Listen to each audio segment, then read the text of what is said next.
Hey yo gengs, welcome back to my YouTube channel.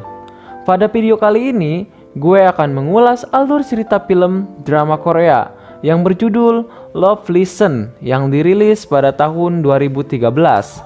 Namun sebelum itu, jika kalian suka dengan film permantap-mantapan, tidak ada salahnya untuk subscribe dan nyalakan lonceng notifikasinya, karena gue akan selalu mengupdate mengenai film permantap-mantapan yang tersebar di seluruh dunia ini. Tanpa basa-basi, langsung saja kita mulai alur ceritanya. Di awal cerita, ada seorang wanita bernama Ju Min-ten. Wanita ini berprofesi sebagai seorang komposer dan pencipta lagu populer.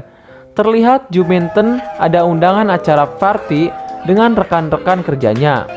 Salah satu temannya, kita sebut saja namanya Tomo, dia tertarik dengan Ju Min-ten yang hanya dijadikannya sebagai pelampiasan saja.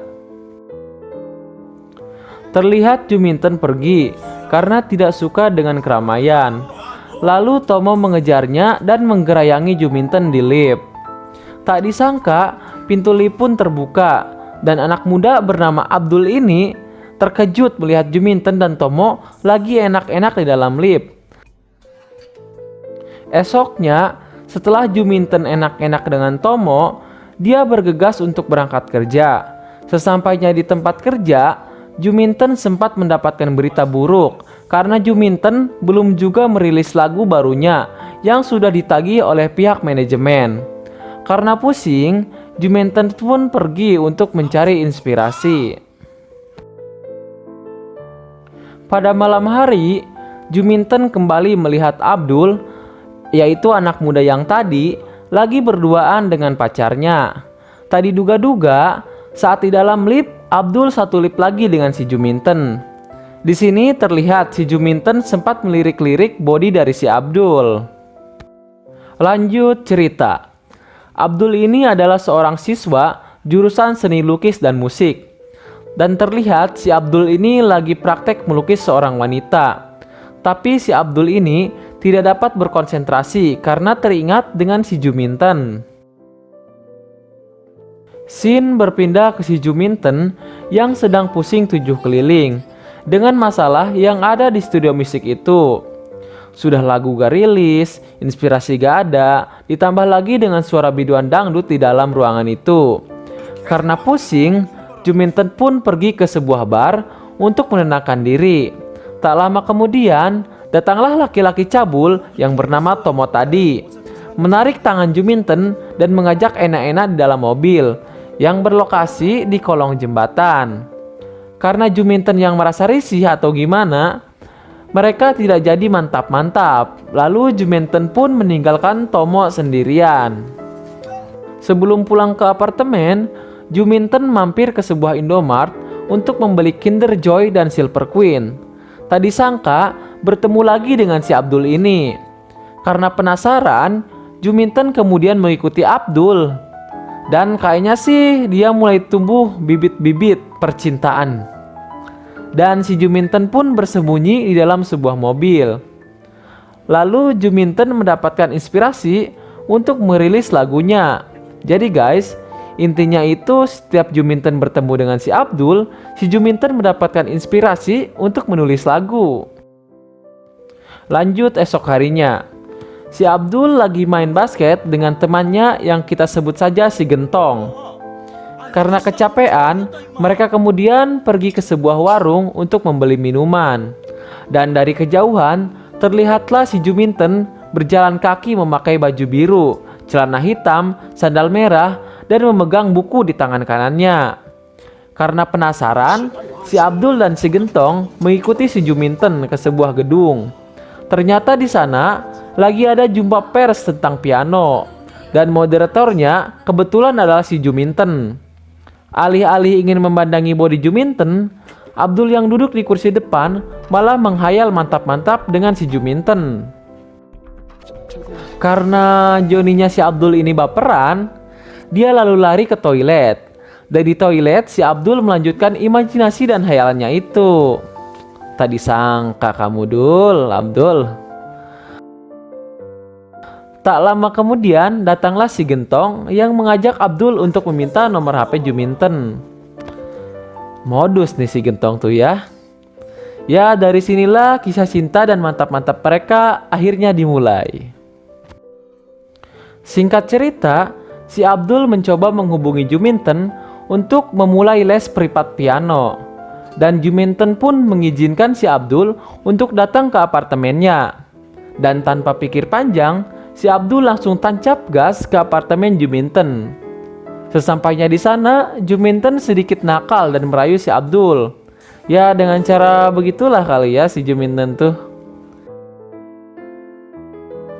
Sampai puncaknya saat diajarkan piano, Juminten sempat memegang tangan si Abdul dan mengarahkan tangan itu ke gunung kembarnya si Juminten. Enak kali ya, Abdul. Karena tegang gak karuan, si Abdul meminta izin untuk pulang. Saat si Abdul pulang, Juminten kembali mendapatkan inspirasi untuk membuat lagunya. Dan dia pun sadar bahwa setiap dekat dengan si Abdul, si Juminten akan mendapatkan ide untuk membuat lagu baru. Di tempat lain, si Abdul yang masih gemetar panas dingin kemudian melakukan adegan olahraga 5 jari sambil berimajinasi tentang si Juminten. Lanjut esok malamnya, si Abdul yang penasaran dengan Juminten kemudian menunggu si Juminten pulang kerja.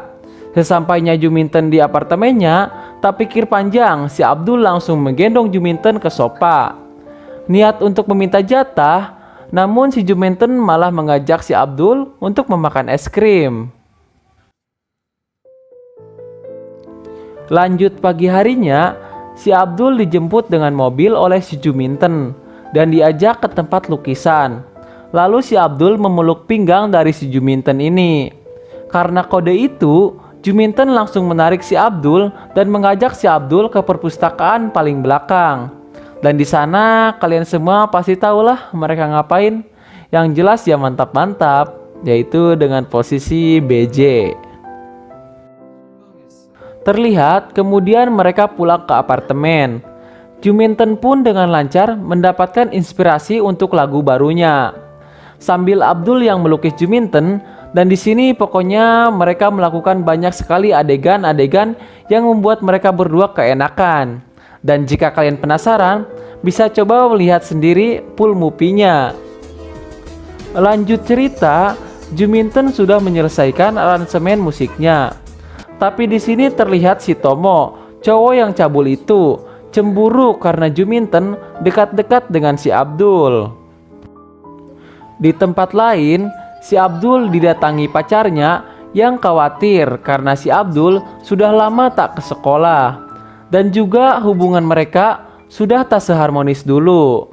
Tak disangka, Juminten melihat semua itu lewat spion mobilnya dan terlihat kayaknya si Juminten ini cemburu dengan si Abdul. Pada malam hari, Tomo sudah menunggu Juminten di depan pintu apartemennya. Dengan kondisi agak mabuk dan ditambah sudah minum jamu dari Maerot, dengan ganas dan gagah berani, Tomo langsung mencetak gol di gawang milik Juminten.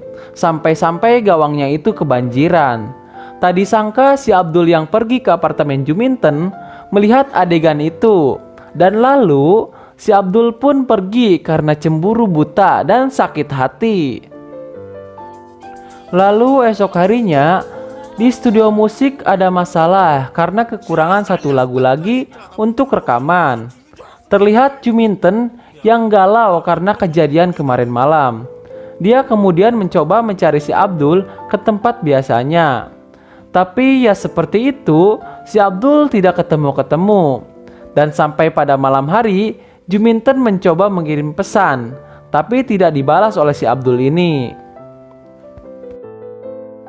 Singkat cerita, manajer kantor datang untuk menagih satu lagu lagi. Karena bingung, Juminten kemudian meminta waktu 1 minggu lagi. Dan si Juminten pun berusaha membuat lagu dengan mengingat-ingat masa indah dengan si Abdul. Namun hal itu ternyata gagal. Tak lama kemudian, Abdul datang dan menyatakan cintanya ke si Juminten. Dan mereka pun kemudian melakukan adegan mantap-mantap. Mereka saling tikam, saling jambak, dan saling geprek sampai-sampai mereka keenakan dan kebanjiran. Lanjut esok harinya, Juminten yang keluar kota untuk menyelesaikan satu lagu lagi. Di sana terlihat si Juminten ini sangat bersemangat. Namun di tempat lain, si Abdul sangat galau karena tidak menerima kabar dari si Juminten. Dan akhirnya lagu itu pun jadi dan diberi judul Goodbyes to My Romance. Saat Juminten kembali ke kota, dia kemudian menyempatkan diri untuk bertemu dengan si Abdul. Tapi ternyata hubungan si Abdul dengan pacarnya sudah baik dan romantis. Jadi si Abdul kemudian berjanji untuk tidak lagi mengganggu si Juminten. Lalu si Juminten pun pergi dengan sakit hati. Dan film pun kemudian tamat.